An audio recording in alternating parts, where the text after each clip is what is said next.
모두가 행복한 미래 정용실의 뉴스 브런치.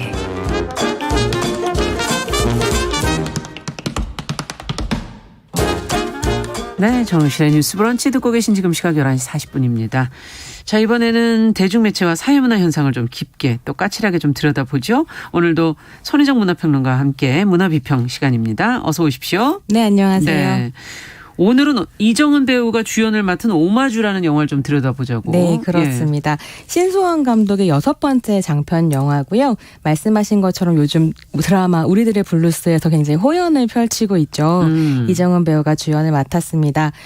이정은 배우가 주연을 맡은 이제 주인공이 지완이라는 사람인데요. 네. 이 지완은 중년의 여성 감독입니다. 이제 3번째 영화인 유령인간을 막 개봉한 참인데요. 네. 이 유령인간이란 말이 굉장히 의미심장한 게 영화 산업 안에서 지완의 존재감에 대한 은유이기도 합니다. 유령 인간. 네, 말하자면 잘 안 팔리는 영화를 만드는 보이지 않는 감독인 거죠. 아, 그런 의미군요. 네, 그래서 이제 열심히 3번째 영화를 만들어서 극장에 걸었는데 유령인간도 흥행에 참패한 상황인 거죠. 아이고. 그래서 생활비도 변변하게 이제 벌지 못하고 있고 남편은 막 나가서 돈 벌어와라 이러고 구박을 하고 이런 상황에서 지완에게 아르바이트가 하나 들어옵니다. 네. 1960년대에 활동한 한국의 2번째 여성 영화 감독인 홍재원이라는 감독의 여판사라는 영화가 있는데 네. 이 영화의 필름이 얼마 전에 발굴되었고 이를 좀 복원하고 또 사운드가 없어진 부분들이 있으니까 이제 성우들을 새로 기용해서 녹음을 하는 이런 사운드 연출을 좀 해달라 뭐 이런 이제 의뢰를 받게 되는 거죠. 예. 뭐 이게 의미가 있을까 이런 생각을 하면 지완이 그래도 이제 돈을 벌어야 되니까 별 수 없이 일을 맡게 되었는데 또 이 작업 자체가 만만하지가 않습니다. 영화 남아있는 필름도 전작이 아니라 필름의 일부분이 남아있는 데다가 시나리오도 없는 상황이고요. 홍재원 감독은 물론이고 영화를 함께 작업했던 사람들도 대부분 이제 세상을 떠나고 없는 이런 상황인 거죠. 네. 그래서 지완은 조금의 이제 어떤 뭐 힌트가 있어야지 할 힌트라도 텐데. 찾기 위해서 네. 뭐 홍 감독의 딸도 만나고 여판사를 마지막으로 상영했던 적이 있는 옛날에 그 단관극장, 곧 철거될 단관극장에도 찾아가서 이제 막 필름 더미를 뒤져보고 그쵸. 혹시 여판사가 남아있나? 이제 그렇게 홍재원에 대해서 조사를 하기 시작합니다. 네. 그럼 조금씩 여판사를 복원해가는 어떤 과정들이 영화에서 이제 그려지고 있습니다. 네, 뭔가 좀 상징적이지 않을까 뭐 그런 생각도 들기도 하면서 네. 그 2번째 여성 감독이라는 홍재원 1세대 감독인 홍은원이라는 감독이 실제 있었잖아요. 네, 그렇습니다. 그러면 이거는 그분을 의미하는 건가요? 그렇습니다. 홍재원이라고 이름 한 글자만 바꿨는데 네. 실제로 홍은원 감독이 계셨고 네. 이 홍은원 감독의 데뷔작이 여판사라는 영화였고요. 예. 이제 오마주라는 영화 안에서 이렇게 흘러나오는 여판사의 이제 클립들도 실제 여판사 영화의 그렇구나. 장면입니다. 이 홍재원이라고 하는 사람이 이제 모델로 삼고 있는 홍은원은 한국 뭐라 할까요? 한국 첫 번째 여성 영화 감독이 박남옥 감독이었다면 2번째 영화 감독으로 기록이 되어 있고요. 근데 어쨌든 같은 세대의 감독이니까 1세대 감독 이렇게 부르는 거군요. 네, 그렇습니다. 네. 두 분이 굉장히 또 친했었다고 해요, 실제로. 그래서 이제 2001년에 홍은원 기념사업회에서 시대를 앞서간 여성 시네아스트 홍은원이라는 기록집을 출간을 하는데요. 이 2001년은 아직 여판사 프린트가 필름이 발견되지 않았을 때 이제 책이 나왔고요. 이 책에서 홍은원이라는 아티스트의 삶을 좀 촘촘하게 살펴보실 수가 있는데요. 예.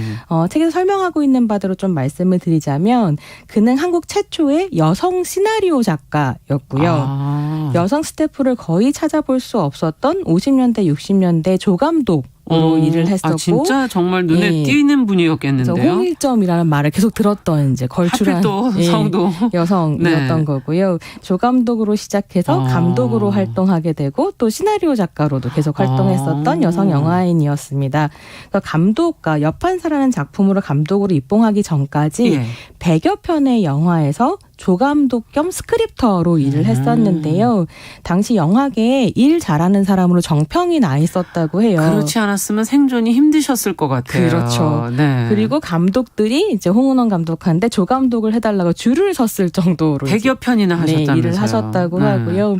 그렇게 해서 버텨서 영화계 입문 16년 만인 1962년에 여판사로 이제 드디어 감독 데뷔를 하게 되는 거죠. 네. 이후에 홀어머니, 오해가 남긴 것 이렇게까지 해가지고 3편의 장편 영화를 연출했는데요. 제목이 다 흥미롭네요. 네, 여성의 네. 삶을 쭉 따라가고 있는 멜로드라마들을 이제 연출을 하셨었고요. 굉장한 멋쟁이에다가 애연가로 알려져 있었다고 하는데요. 오마주에서도 그런 모습이 잘 그려지고 있습니다. 근데 이제 말씀드린 것처럼 3편의 영화를 만들었지만 영화 필름이 하나도 남아있지 않은 상태에서 사실 이제 시나리오를 바탕으로 어떤 영화였는가를 예측할 수 있을 뿐이었는데요. 2015년에 네. 여판사가 발견이 됩니다. 그 어디서 발견이 됐을까? 이게 네. 아버지 때부터 순회 영화 상영을 업으로 삼았던 분이 그러니까 연합영화공사의 한규호라는 대표님이 네. 계시는데 이분이 2015년에 94편의 장편을 비롯해서 450여 편의 개인 소장 필름을 한국영상자료원에 기증을 하시거든요.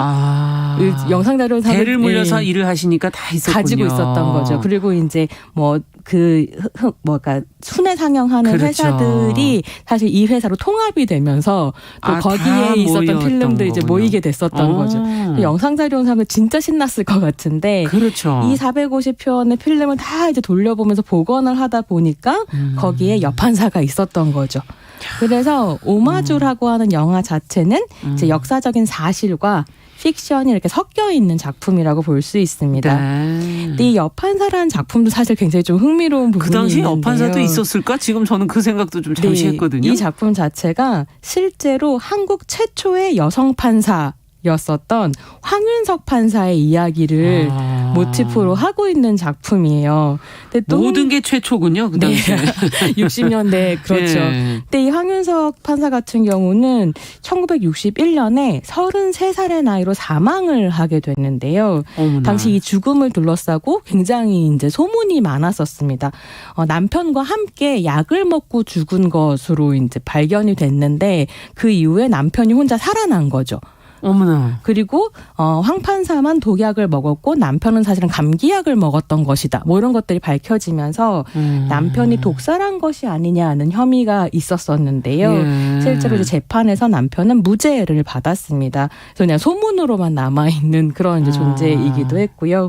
근데 여판사라는 영화는 실제 사건과는 달리 해피엔딩으로 그려지고 있는 작품인데 남편보다 너무 잘난 판사 아내가 남편과 시어머니에게 막 구박을 받다가 결국 영화 끝에 가게 되면 누명을 쓴 시어머니를 변호하면서 사실은 효부였다 이렇게 이제 하면서 이제 해피엔딩으로 되는 이런 영화로 이제 가게 됐었던 거죠. 그러네요. 근데 당시에 20만 명이 든 영화라고 하거든요. 그때는 얼마나 들어야 되는 건가요? 저도 정확하게는 모르겠는데 네. 단관에서 그러니까 스크린 하나에서 영화를 개봉을 하고 20만 인구도 훨씬 명. 작을 때니까 그렇죠. 인구도. 관련 기사를 보면 20만 명이 든 게 엄청난 대박인 영화였다고 해요.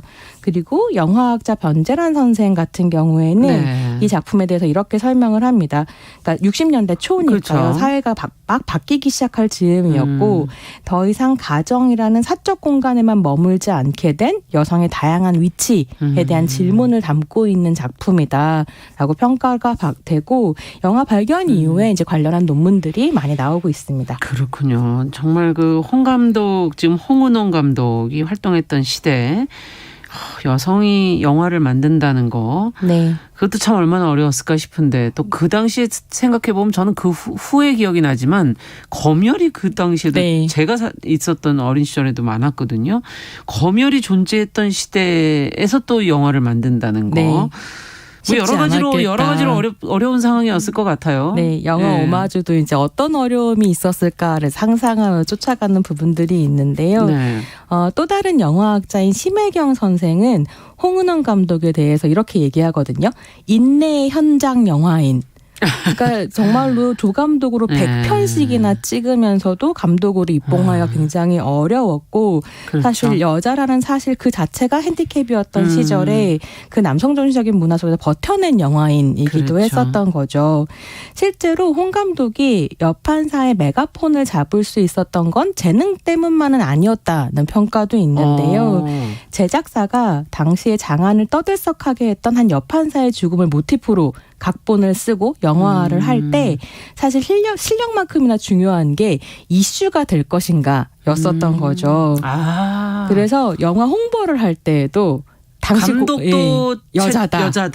이게 그렇죠. 되게 중요해서 당시 표현으로 홍일점 여판사의 홍일점 여감독 이렇게 내세워서 셀링 포인트로 삼았고요. 되게 흥미롭게도 이 영화 당시 포스터를 보면 홍보 문구가 뭐라고 써져 있냐면 직업 여성 부부의 이상심리. 여감독 홍은원 이렇게 이제 홍보를 하는 거죠. 굉장히 모순적인 홍보 문구이기도 한데요. 근데 그래도 우리가 기억할 건 뭐냐면 당시 언론이 홍은원 감독의 연출력을 굉장히 높이 샀다는 인정했다. 점입니다. 그래서 어떤 내용이 있냐면 이것도 이제 지금 보면 좀 편견이기도 할 텐데 여감독다운 섬세한 플롯의 전개에다 명확한 커팅은 몇 사람의 중견 감독을 조감독으로서 오히려 길러낸. 그러니까 홍은원 감독이 조감독을 하면서 초짜 감독들을 굉장히 많이 보조를 했었고, 그랬겠죠. 예, 좋은 작품을 뽑아낼 수 있었다라고 하는 것을 이미 그때 당시 영화판이 알고 있었던 거죠. 그래서 그렇게 오히려 길러낸 숨은 실력을 발휘하고 있다라는 이제 평가 같은 것들도 당시에 있었습니다. 이제 홍은원 감독이 그때 당시에 그 영화를 맡을 때. 대본을 마음대로 뜯어 고친다는 조건으로 연출을 수락했다고 해요. 그러면서 그 영화 안에 여성 영화인으로서의 어려움, 그리고 당시 여자로 살면서 생산노동을 한다는 것의 어려움을 녹여내기도 했는데요. 그렇군요. 그 여판사를 너튜브에서 검색하시면 남아있는 판본을 보실 수 있어요. 근데 거기에 어떤 대사가 나오냐면 이 여판사 직장 동료가 대화하는 장면인데요. 직장 동료가 이런 얘기를 해요. 여자가 법관으로 일한다는 건 참 힘든 일인 것 같아요. 이렇게 얘기하니까 주인공이 뭐라고 얘기하냐면 하지만 우리는 개인의 일시적인 고통이나 난관보다는 많은 여성들의 지위 향상을 위해 노력해야 하지 않겠어? 뭐 이렇게 얘기하거든요. 말투도 옛날 말투여서 갑자기 갔다 온 것 같은데요. 이런 식의 이제 대사들이 나오기도 하죠. 참 정말 그 시대가 어땠을까 간접적으로 저희가 지금 말씀으로 느껴보게 되는데 영화가 이제 홍은원 감독의 초점을 맞춰서 홍재원이라는 인물로 이제 나오지만 여성 편집 기사가 또 거기 중요한 역할로 나온다 그러는데 그렇습니다. 어떤 역할을 하는지 궁금하네요. 네, 이게 이제 여성 영화인 사전이라는 책을 보면 이 책도 2001년에 나온 책인데요. 1980년대까지 영화 현장에서 여성은 배우 그리고 이제 의상이나 분장 스태프가 다였다는 거예요. 정말로 여자가 들어가기 힘든 분야가 영화 현장이기도 했던 거고요. 그렇죠. 특히나 이제 감독 같은 경우에는 도제 방식으로 성장을 해서 이제 감독이 윗감독이 입봉시켜주는 이런 식의 상황이었기 때문에 그렇죠. 굉장히 단단한 남성연대가 작동하고 있는 직군이기도 했습니다. 그러니까 진짜 여자 감독이 나오기 힘들었던 건데요. 그래도 그 현장에서 버텨낸 홍일점들이 있었고요. 이제 말씀하신 것처럼 오마주에 등장하는 홍재원의 단짝인 편집기사 같은 경우에는 실제로 홍은원 감독의 단짝이었던 1세대 편집기사 김영희 선생님을 모델로 하고 실제 있습니다. 인물이 있었군요. 네, 그래서 당시에 이제 영화 현장에 1960년대에 삼바가라스가 있었다고 하는데 이게 일본 말인데요. 뭐 말인지 모르겠어요. 번역하면 삼총사인 거예요. 그래서 삼바가라스가 있었는데 이 세 명이 누구였냐면 한국 최초의 여성 감독인 박남옥, 홍은원 그리고 김영희 이렇게 세 사람. 정말 대단하신 분들이네요. 이제 오마주라는 영화에도 이 삼바가라스를 가지고 와서 이제 그 홍재원의 친구인 편집 기사를 찾아가는 장면이 나오는 거죠. 실제로 신수원 감독이 이제 영화를 만들면서 다양하게 리서치를 했을 거잖아요. 그렇죠. 역사적인 사실을 다루고 있는 것이도 하니까요.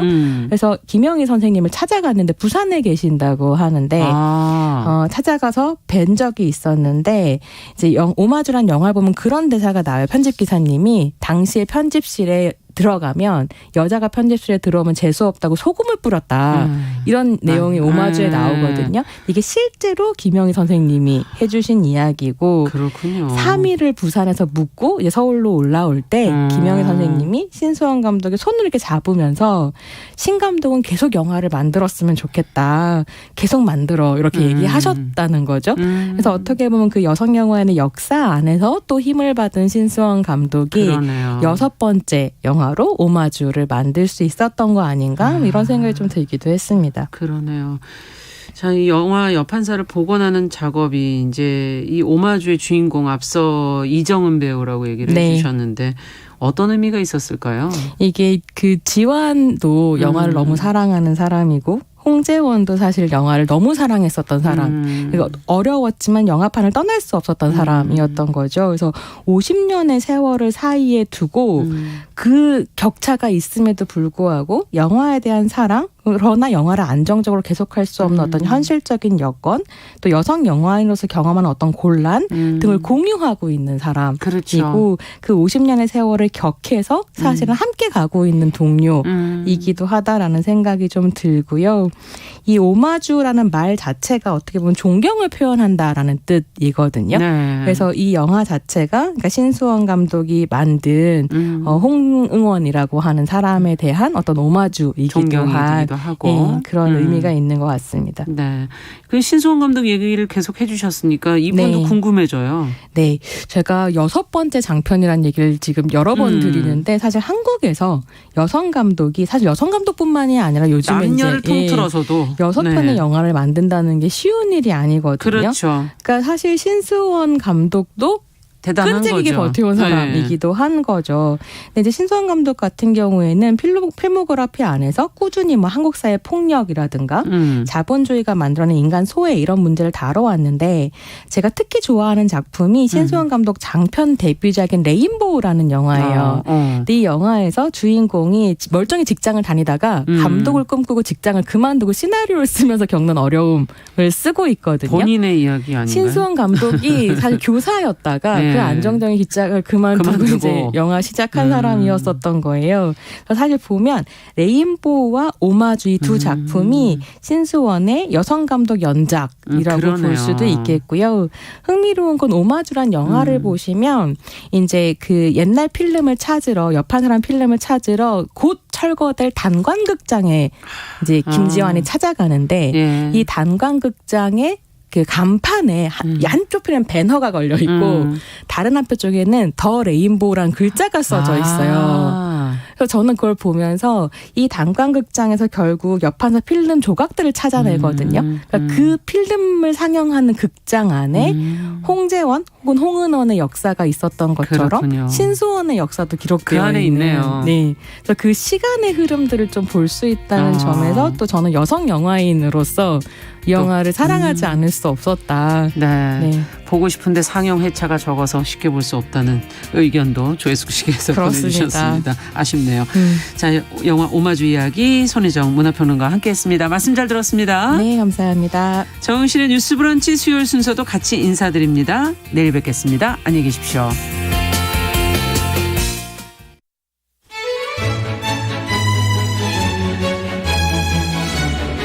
정치 이슈의 중심, 대한민국 시사의 헤드쿼터, 시사평론가 최영일의 시사본부. 경제 여러분의 사업과 투자에 영감을 드립니다. 성공예감 김방입니다. 젠더 세상을 보는 여성의 시선으로 다름을 이해하는 시간. 정용실의 뉴스 브런치.